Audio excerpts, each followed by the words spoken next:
जगदम्बिका महामाया परमेश्वरी को मेरा कोटि कोटि नमन है। उनके भक्तों का भी मैं आदर करता हूँ। तो पांडव लोग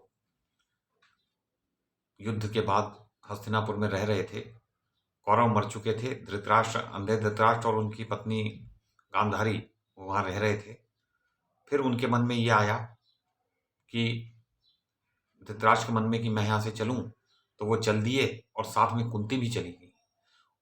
और संजय जो उनके सारथी थे धृतराष्ट्र के, जिन्होंने जो उनके सहायक थे, और उन्होंने भगवत गीता के प्रारंभ में जो बात आती है सारा हाल सुनाया। तो ये सब जो भगवत गीता प्रकट हुई है ये धृतराष्ट्र और संजय के वार्तालाप से प्रकट हुई है। तो इनका योगदान रहा है, इन दोनों का भी। तो वो भी गए। तो अब पांडवों ने बहुत रोका कुंती को, लेकिन वो नहीं मानी।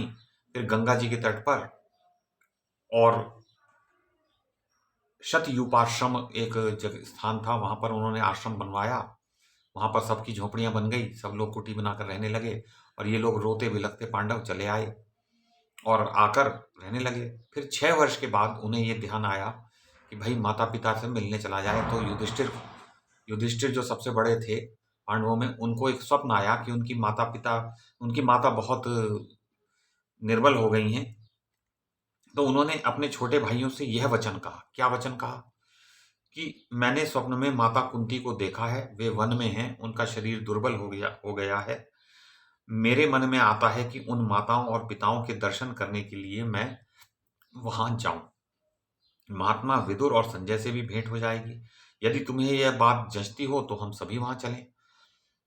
तो तो युधिष्ठिर की बात सुनकर सभी भाई सुभद्रा, द्रौपदी और विराट कुमारी उत्तरा एवं बहुत से अन्य नगर निवासी एकत्रित होकर वहां के लिए चल पड़े। बूढ़े माता पिता को देखने के लिए सभी उत्सुक थे। तो शतयूपाश्रम पर पहुंचकर सबने परस्पर भेंट की। जब वहां विदुर नहीं दिख पड़े तब युधिष्ठिर जी ने धृतराष्ट्र से पूछा, महाराज बुद्धिमान विदुर जी कहाँ हैं?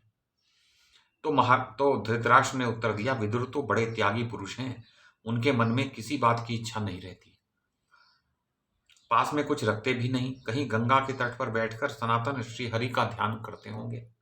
देखिए, विदुर जो कि इतने बड़े राजघराने में थे, उन्होंने अपने पास से सारा कुछ त्याग दिया। तो जब हम वानप्रस्थ आश्रम में जाते हैं तो हमें सब कुछ त्याग देना चाहिए, और सन्यासी के पास तो कुछ रहता ही नहीं।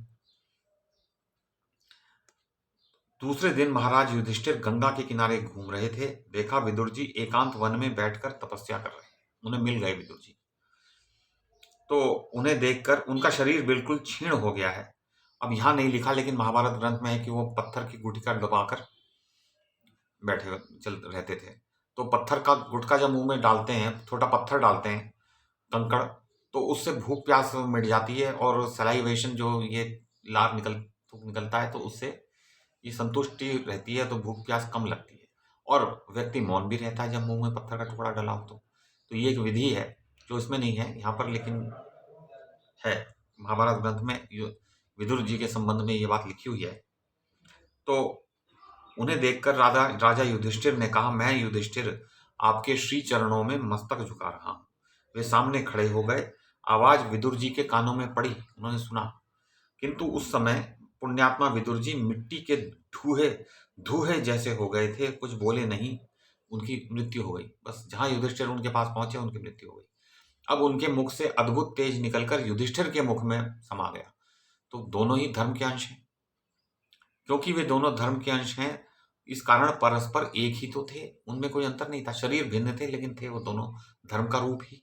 इस प्रकार विदुर जी का पांच भौतिक शरीर शांत हो गया। युधिष्ठिर ने महान शोक प्रकट किया। मृत शरीर को जलाने के लिए समुचित तैयारी की। इतने में स्पष्ट सुनाई देती हुई आकाशवाणी होने लगी। देखिए, आकाशवाणी हो रही है, इतनी बड़ी बात हो रही है वहां पर, ये आकाशवाणी हो रही है। राजन, ये विदुर परम त्यागी पुरुष थे, इनका दाह करना उचित नहीं है, तुम इच्छानुसार चले जाओ।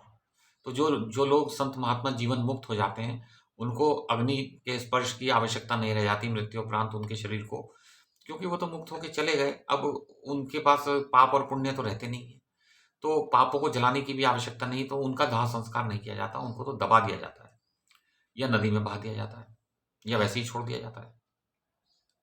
तो आकाशवाणी ने कहा कि भाई इनका दाह मत करो, तुम इच्छानुसार यहाँ से चले जाओ। तो आकाशवाणी सुनकर सब भाइयों ने गंगा के पवित्र जल में स्नान किया। धृतराष्ट्र के पास जाकर सभी बातें विस्तार पूर्वक उनको बता दी, ऐसे ऐसे हुआ। उस समय आश्रम पर समस्त पांडव तथा अनेकों नागरिक विद्यमान थे।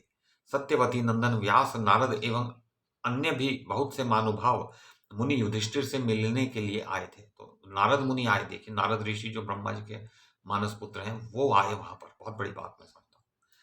तब कुंती ने शुभ दर्शन व्यास जी से कहा, द्वैपायन, मैंने अपने पुत्र कर्ण को जन्म के समय ही देखा है। देखिए उन्होंने कर्ण को देखा ही नहीं जब से उन्होंने उत्पन्न किया उस बच्चे को। तपोधन, मेरा बहन मन बहुत दुखी है, आप एक बार कर्ण को सामने उपस्थित करने की कृपा कर दीजिए। मुझे एक बार सामने ला दीजिए उसको, मैं उसको जी भर के देख लूं अपने पुत्र को, जो सूर्य देव की कृपा से उत्पन्न हुआ था। महाभाग, आप सर्वथा समर्थ पुरुष हैं, प्रभु मेरा मनोरथ पूर्ण करने की कृपा कीजिए। तो गांधारी ने कहा, मुने मेरे पुत्र भी समरांगण में मारे गए, मैं भर आंख उन्हें देख भी ना पाई। मुनिवर, मेरे वे पुत्र एक बार मुझे दिखाने की कृपा कीजिए। अब सब लोग कहने लगे, भाई हमारे प्रियजनों को दिखा दो। सुभद्रा बोली, अभिमन्यु महान पराक्रमी वीर था, मैं प्राणों से भी अधिक उसे प्यार करती थी। सुभद्रा का बेटा था अभिमन्यु, अर्जुन का। तपोधन, आप सर्व ज्ञान संपन्न हैं, मुझे उस पुत्र को देखने की बड़ी लालसा लगी हुई है, आप उसका साक्षात्कार कराने की कृपा करें। तो अब सब लोग व्यास जी के पीछे लग गए कि भाई सबका दर्शन कराओ। अब किसी के पास कोई सिद्धि होती है और किसी को पता चल जाए तो लोग बहुत परेशान करते हैं, भाई हमें भी दिखाओ, हमें भी दिखाओ। तो इसलिए सिद्धि के विषय में मौन रहना चाहिए, उसे गुप्त रखना चाहिए, नहीं तो बात फैल जाती है और फिर बड़ी कठिनाई होती है। तो सूत जी कहते हैं, इस प्रकार के वचन सुनकर सत्यवती नंदन व्यास जी ने प्राणायाम कर किया और सनातनी भगवती जगदम्बिका का चिंतन किया। तो जो सनातनी देवी, उनका कोई नाम और रूप तो है नहीं, तो उन्हें जगदम्बिका कह देते हैं, और वो माया स्वरूपिणी है तो उन्हें महामाया कह देते हैं। तो सायंकाल का समय था। गंगा के तट पर मुनिवर व्यास जी ने युधिष्ठिर प्रभृति सभी पांडवों को बुलाया और पुण्य सलिला भागीरथी में स्नान करके वे जगत जननी देवी दुर्गा की यों आराधना करने लगे। अब उन्होंने आराधना में क्या शब्द प्रयोग किए या उन्होंने आराधना कैसे की, ये भी एक सुनने वाली बात है, क्योंकि हमें भी तो सीखना है कि हम देवी की, प्रभुओं की पूजा कैसे करें। तो परम पुरुष श्री हरि, जिनके आश्रय में आनंद करते हैं, जो सगुण निर्गुण ब्रह्म स्वरूपिणी एवं देवताओं की अधिष्ठात्री हैं, उन मणिद्वीप निवासिनी भगवती भुवनेश्वरी की उन्होंने वंदना की। तो अब उन्होंने देवी भुवनेश्वरी की वंदना की, जो मणिद्वीप धाम में रहती हैं। देवी भागवत पुराण के अंतिम स्कंद में मणिद्वीप धाम का वर्णन आता है, जिसमें 7 परकोटे हैं, 7 उसके अंदर एक 7 स्थान है, 7 ही उसमें दरवाजे हैं और 4 दीवारियां हैं। तो वो सब भाग अलग अलग होते हैं और सबसे भीतर वाले में देवी भुवनेश्वरी और भुवनेश्वर देव रहते हैं। तो उन्होंने भगवती भुवनेश्वरी की वंदना की और कहा, देवी जिस समय कोई भी देवता नहीं रहते, यानी नष्ट हो जाते हैं प्रलय में, उस समय भी तुम विराजमान रहती हो, मैं तुम्हारे चरणों में मस्तक झुकाता हूं।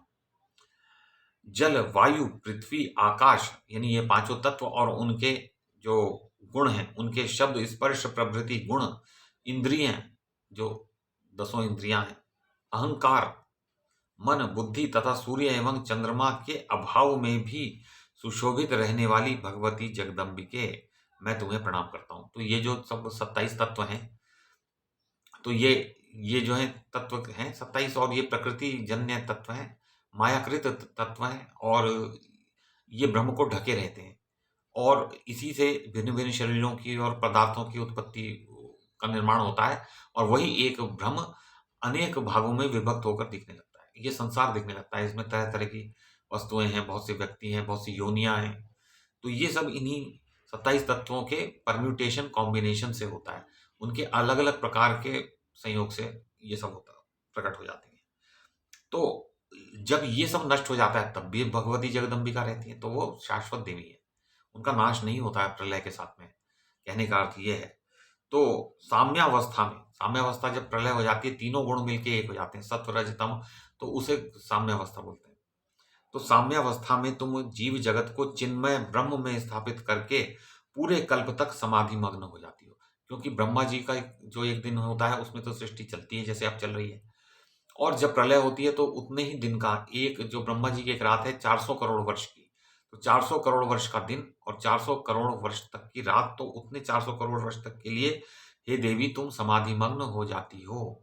वो ये कह के प्रार्थना कर रहे हैं, कोई भी ऐसा विवेकी पुरुष नहीं है जो तुम स्वतंत्रतामयी देवी को जान सके, क्योंकि तुम किसी से आज्ञा तो लेती नहीं, तुम्हारे ऊपर तो कोई है नहीं, तो तुम्हारी आज्ञा सबके ऊपर लागू है, तो सब लोग तुम्हें जान नहीं पाते, क्योंकि वो तुमसे तो कम ही आयु वाले हैं, तुमसे कम शक्ति वाले हैं, सामर्थ्य वाले हैं। तो माता, ये प्राणी अपने मृत व्यक्तियों को पुनः देखने के लिए मुझसे प्रार्थना करते हैं और मुझ में ऐसी सामर्थ्य कहाँ है, अतः तुम इनके स्वर्गवासी परिजनों को शीघ्र दिखाने की कृपा करो। तो अब वो प्रार्थना उन्होंने की, तो अब सूत जी कहते हैं, देखिए अब क्या कहते हैं। उनके व्यास जी के इस प्रकार विनय करने पर भगवती भुवनेश्वरी ने उन दिवंगत सभी नरेशों को बुलाकर सामने उपस्थित कर दिया। अब हम आगे कल देखेंगे कि क्या होता है। तब तक के लिए प्रणाम।